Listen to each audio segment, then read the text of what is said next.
The Hound of the Baskervilles by Sir Arthur Conan Doyle. Chapter 15. A Retrospection.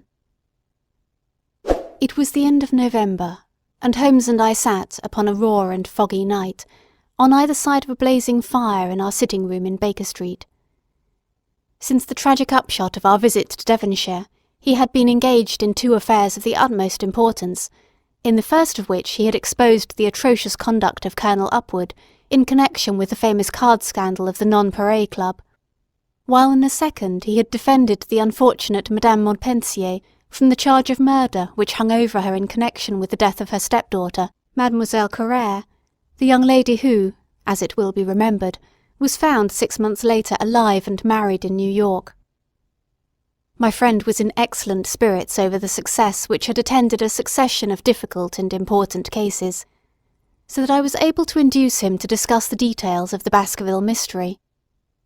I had waited patiently for the opportunity, for I was aware that he would never permit cases to overlap, and that his clear and logical mind would not be drawn from its present work to dwell upon memories of the past. Sir Henry and Dr. Mortimer were, however, in London, on their way to that long voyage which had been recommended for the restoration of his shattered nerves. They had called upon us that very afternoon, so that it was natural that the subject should come up for discussion. "The whole course of events," said Holmes, "from the point of view of the man who called himself Stapleton, was simple and direct, although to us, who had no means in the beginning of knowing the motives of his actions, and could only learn part of the facts, it all appeared exceedingly complex. I have had the advantage of 2 conversations with Mrs. Stapleton, and the case has now been so entirely cleared up that I am not aware that there is anything which has remained a secret to us. You will find a few notes upon the matter under the heading B in my indexed list of cases." "Perhaps you would kindly give me a sketch of the course of events from memory?" "Certainly, though I cannot guarantee that I carry all the facts in my mind. Intense mental concentration has a curious way of blotting out what has passed. The barrister who has his case at his fingers' ends and is able to argue with an expert upon his own subject finds that a week or 2 of the courts will drive it all out of his head once more. So each of my cases displaces the last, and Mademoiselle Carrère has blurred my recollection of Baskerville Hall. Tomorrow some other little problem may be submitted to my notice, which will in turn dispossess the fair French lady and the infamous Upward. So far as the case of the Hound goes, however, I will give you the course of events as nearly as I can, and you will suggest anything which I may have forgotten. My inquiries show beyond all question that the family portrait did not lie, and that this fellow was indeed a Baskerville. He was a son of that Roger Baskerville, the younger brother of Sir Charles, who fled with a sinister reputation to South America, where he was said to have died unmarried. He did, as a matter of fact, marry, and had 1 child, this fellow, whose real name is the same as his father's. He married Beryl Garcia, one of the beauties of Costa Rica, and having purloined a considerable sum of public money, he changed his name to Vandeleur and fled to England, where he established a school in the east of Yorkshire. His reason for attempting this special line of business was that he had struck up an acquaintance with a consumptive tutor upon the voyage home, and that he had used this man's ability to make the undertaking a success. Fraser, the tutor, died, however, and the school, which had begun well, sank from disrepute into infamy. The Vandeleurs found it convenient to change their name to Stapleton, and he brought the remains of his fortune, his schemes for the future, and his taste for entomology to the south of England. I learned at the British Museum that he was a recognised authority upon the subject, and that the name of Vandeleur has been permanently attached to a certain moth which he had, in his Yorkshire days, been the first to describe. We now come to that portion of his life which has proved to be of such intense interest to us. The fellow had evidently made inquiry, and found that only 2 lives intervened between him and a valuable estate. When he went to Devonshire, his plans were, I believe, exceedingly hazy, but that he meant mischief from the first is evident from the way in which he took his wife with him in the character of his sister. The idea of using her as a decoy was clearly already in his mind, though he may not have been certain how the details of his plot were to be arranged. He meant, in the end, to have the estate, and he was ready to use any tool or run any risk for that end. His first act was to establish himself as near to his ancestral home as he could, and his second was to cultivate a friendship with Sir Charles Baskerville and with the neighbours. The baronet himself told him about the family hound, and so prepared the way for his own death. Stapleton, as I will continue to call him, knew that the old man's heart was weak and that a shock would kill him. So much he had learned from Dr. Mortimer. He had heard also that Sir Charles was superstitious, and had taken this grim legend very seriously. His ingenious mind instantly suggested a way by which the baronet could be done to death, and yet it would be hardly possible to bring home the guilt to the real murderer. Having conceived the idea, he proceeded to carry it out with considerable finesse. An ordinary schemer would have been content to work with a savage hound. The use of artificial means to make the creature diabolical was a flash of genius upon his part. The dog he bought in London from Ross and Mangles, the dealers in Fulham Road. It was the strongest and most savage in their possession. He brought it down by the North Devon line, and walked a great distance over the moor so as to get it home without exciting any remarks. He had already on his insect hunts learned to penetrate the Grimpen mire, and so had found a safe hiding-place for the creature. Here he kennelled it and waited his chance. But it was some time coming. The old gentleman could not be decoyed outside of his grounds at night. Several times Stapleton lurked about with his hound, but without avail. It was during these fruitless quests that he, or rather his ally, was seen by peasants, and that the legend of the demon dog received a new confirmation. He had hoped that his wife might lure Sir Charles to his ruin, but here she proved unexpectedly independent. She would not endeavour to entangle the old gentleman in a sentimental attachment which might deliver him over to his enemy. Threats, and even, I am sorry to say, blows refused to move her. She would have nothing to do with it, and for a time Stapleton was at a deadlock. He found a way out of his difficulties through the chance that Sir Charles, who had conceived a friendship for him, made him the minister of his charity in the case of this unfortunate woman, Mrs. Laura Lyons. By representing himself as a single man, he acquired complete influence over her, and he gave her to understand that, in the event of her obtaining a divorce from her husband, he would marry her. His plans were suddenly brought to a head by his knowledge that Sir Charles was about to leave the hall, on the advice of Dr. Mortimer, with whose opinion he himself pretended to coincide. He must act at once, or his victim might get beyond his power. He therefore put pressure upon Mrs. Lyons to write this letter, imploring the old man to give her an interview on the evening before his departure for London.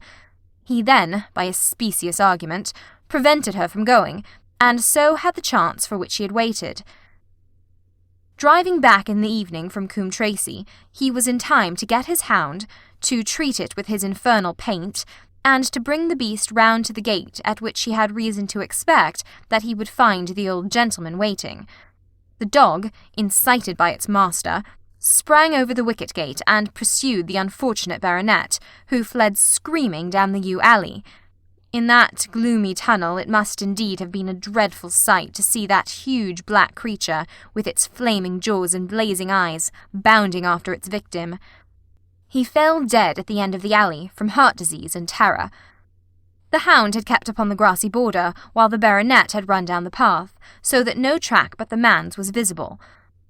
On seeing him lying still, the creature had probably approached to sniff at him, but finding him dead had turned away again. It was then that it left the print which was actually observed by Dr. Mortimer. The hound was called off and hurried away to its lair in the Grimpen mire, and a mystery was left which puzzled the authorities, alarmed the countryside, and finally brought the case within the scope of our observation. So much for the death of Sir Charles Baskerville. You perceive the devilish cunning of it, for really it would be almost impossible to make a case against the real murderer. His only accomplice was one who could never give him away, and the grotesque, inconceivable nature of the device only served to make it more effective. Both of the women concerned in the case, Mrs. Stapleton and Mrs. Laura Lyons, were left with a strong suspicion against Stapleton. Mrs. Stapleton knew that he had designs upon the old man, and also of the existence of the hound. Mrs. Lyons knew neither of these things, but had been impressed by the death occurring at the time of an uncancelled appointment which was only known to him. However, both of them were under his influence, and he had nothing to fear from them. The first half of his task was successfully accomplished, but the more difficult still remained. It is possible that Stapleton did not know of the existence of an heir in Canada. In any case, he would very soon learn it from his friend Dr. Mortimer, and he was told by the latter all details about the arrival of Henry Baskerville. Stapleton's first idea was that this young stranger from Canada might possibly be done to death in London, without coming down to Devonshire at all. He distrusted his wife, ever since she had refused to help him in laying a trap for the old man, and he dared not leave her long out of his sight, for fear he should lose his influence over her. It was for this reason that he took her to London with him. They lodged, I find, at the Mexborough Private Hotel in Craven Street, which was actually one of those called upon by my agent in search of evidence. Here he kept his wife imprisoned in her room, while he, disguised in a beard, followed Dr. Mortimer to Baker Street, and afterwards to the station and to the Northumberland Hotel. His wife had some inkling of his plans, but she had such a fear of her husband, a fear founded upon brutal ill-treatment, that she dared not write to warn the man whom she knew to be in danger. If the letter should fall into Stapleton's hands, her own life would not be safe. Eventually, as we know, she adopted the expedient of cutting out the words which would form the message, and addressing the letter in a disguised hand. It reached the baronet, and gave him the first warning of his danger. It was very essential for Stapleton to get some article of Sir Henry's attire, so that, in case he was driven to use the dog, he might always have the means of setting him upon his track. With characteristic promptness and audacity, he set about this at once, and we cannot doubt that the boots or chambermaid of the hotel was well bribed to help him in his design. By chance, however, the first boot which was procured for him was a new one, and therefore useless for his purpose. He then had it returned and obtained another, a most instructive incident, since it proved conclusively to my mind that we were dealing with a real hound, as no other supposition could explain this anxiety to obtain an old boot and this indifference to a new one. The more outre and grotesque an incident is, the more carefully it deserves to be examined, and the very point which appears to complicate a case is, when duly considered and scientifically handled, the one which is most likely to elucidate it. Then we had the visit from our friends next morning, shadowed always by Stapleton in the cab. From his knowledge of our rooms and of my appearance, as well as from his general conduct, I am inclined to think that Stapleton's career of crime has been by no means limited to this single Baskerville affair. It is suggestive that during the last 3 years there have been 4 considerable burglaries in the West Country, for none of which was any criminal ever arrested. The last of these, at Folkestone Court in May, was remarkable for the cold-blooded pistoling of the page, who surprised the masked and solitary burglar. I cannot doubt that Stapleton recruited his waning resources in this fashion, and that for years he has been a desperate and dangerous man. We had an example of his readiness of resource that morning, when he got away from us so successfully, and also of his audacity in sending back my own name to me through the cabman. From that moment he understood that I had taken over the case in London, and that therefore there was no chance for him there. He returned to Dartmoor and awaited the arrival of the baronet. "One moment," said I. "You have no doubt described the sequence of events correctly, but there is one point which you have left unexplained. What became of the Hound when its master was in London?" I have given some attention to this matter, and it is undoubtedly of importance. There can be no question that Stapleton had a confidant, though it is unlikely that he ever placed himself in his power by sharing all his plans with him. There was an old manservant at Merripit House whose name was Anthony. His connection with the Stapletons can be traced for several years, as far back as the schoolmastering days, so that he must have been aware that his master and mistress were really husband and wife.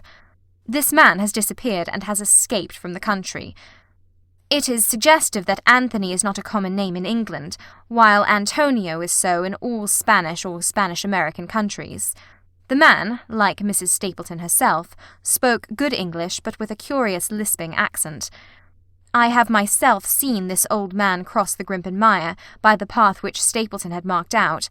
It is very probable, therefore, that in the absence of his master it was he who cared for the hound, though he may never have known the purpose for which the beast was used. The Stapletons then went down to Devonshire, whither they were soon followed by Sir Henry and you. One word now as to how I stood myself at that time. It may possibly recur to your memory that when I examined the paper upon which the printed words were fastened, I made a close inspection for the watermark. In doing so, I held it within a few inches of my eyes, and was conscious of a faint smell of the scent known as white jessamine. There are 75 perfumes, which it is very necessary that a criminal expert should be able to distinguish from each other, and cases have more than once, within my own experience, depended upon their prompt recognition. The scent suggested the presence of a lady, and already my thoughts began to turn towards the Stapletons. Thus I had made certain of the hound, and had guessed at the criminal before ever we went to the West Country. It was my game to watch Stapleton. It was evident, however, that I could not do this if I were with you, since he would be keenly on his guard. I deceived everybody, therefore, yourself included, and I came down secretly when I was supposed to be in London. My hardships were not so great as you imagined, though such trifling details must never interfere with the investigation of a case. I stayed for the most part at Coombe Tracey, and only used the hut upon the moor when it was necessary to be near the scene of action. Cartwright had come down with me, and in his disguise as a country boy he was of great assistance to me. I was dependent upon him for food and clean linen. When I was watching Stapleton, Cartwright was frequently watching you, so that I was able to keep my hand upon all the strings. I have already told you that your reports reached me rapidly, being forwarded instantly from Baker Street to Coombe Tracey. They were of great service to me, and especially that one incidentally truthful piece of biography of Stapleton's. I was able to establish the identity of the man and the woman, and knew at last exactly how I stood. The case had been considerably complicated through the incident of the escaped convict, and the relations between him and the Barrymores. This also you cleared up in a very effective way, though I had already come to the same conclusions from my own observations. By the time that you discovered me upon the moor, I had a complete knowledge of the whole business, but I had not a case which could go to a jury. Even Stapleton's attempt upon Sir Henry that night, which ended in the death of the unfortunate convict, did not help us much in proving murder against our man. There seemed to be no alternative but to catch him red-handed, and to do so we had to use Sir Henry, alone and apparently unprotected, as a bait. We did so, and at the cost of a severe shock to our client, we succeeded in completing our case and driving Stapleton to his destruction. That Sir Henry should have been exposed to this is, I must confess, a reproach to my management of the case, but we had no means of foreseeing the terrible and paralysing spectacle which the beast presented, nor could we predict the fog which enabled him to burst upon us at such short notice. We succeeded in our object at a cost which both the specialist and Dr. Mortimer assure me will be a temporary one. A long journey may enable our friend to recover not only from his shattered nerves, but also from his wounded feelings. His love for the lady was deep and sincere, and to him the saddest part of all this black business was that he should have been deceived by her. It only remains to indicate the part which she had played throughout. There can be no doubt that Stapleton exercised an influence over her, which may have been love, or may have been fear, or very possibly both, since they are by no means incompatible emotions. It was, at least, absolutely effective. At his command she consented to pass as his sister, though he found the limits of his power over her when he endeavoured to make her the direct accessory to murder. She was ready to warn Sir Henry so far as she could without implicating her husband, and again she tried to do so. Stapleton himself seems to have been capable of jealousy, and when he saw the baronet paying court to the lady, even though it was part of his own plan, still he could not help interrupting with a passionate outburst which revealed the fiery soul which his self-contained manner so cleverly concealed. By encouraging the intimacy, he made it certain that Sir Henry would frequently come to Merripit House, and that he would sooner or later get the opportunity which he desired. On the day of the crisis, however, his wife turned suddenly against him. She had learned something of the death of the convict, and she knew that the hound was being kept in the outhouse on the evening that Sir Henry was coming to dinner. She taxed her husband with his intended crime, and a furious scene followed, in which he showed her for the first time that she had a rival in his love. Her fidelity turned in an instant to bitter hatred, and he saw that she would betray him. He tied her up, therefore, that she might have no chance of warning Sir Henry, and he hoped, no doubt, that when the whole countryside put down the baronet's death to the curse of his family, as they certainly would do, he could win his wife back to accept an accomplished fact, and to keep silent upon what she knew. In this I fancy that in any case he made a miscalculation, and that, if we had not been there, his doom would none the less have been sealed. A woman of Spanish blood does not condone such an injury so lightly. And now, my dear Watson, without referring to my notes, I cannot give you a more detailed account of this curious case. I do not know that anything essential has been left unexplained. He could not hope to frighten Sir Henry to death as he had done the old uncle with his bogey hound. The beast was savage and half-starved. If its appearance did not frighten its victim to death, at least it would paralyse the resistance which might be offered. No doubt. There remains only one difficulty. If Stapleton came into the succession, how could he explain the fact that he, the heir, had been living unannounced under another name so close to the property? How could he claim it without causing suspicion and inquiry? It is a formidable difficulty, and I fear that you ask too much when you expect me to solve it. The past and the present are within the field of my inquiry, but what a man may do in the future is a hard question to answer. Mrs. Stapleton has heard her husband discuss the problem on several occasions. There were 3 possible courses. He might claim the property from South America, establish his identity before the British authorities there, and so obtain the fortune without ever coming to England at all. Or he might adopt an elaborate disguise during the short time that he need be in London. Or again, he might furnish an accomplice with the proofs and papers, putting him in as heir, and retaining a claim upon some proportion of his income. We cannot doubt, from what we know of him, that he would have found some way out of the difficulty.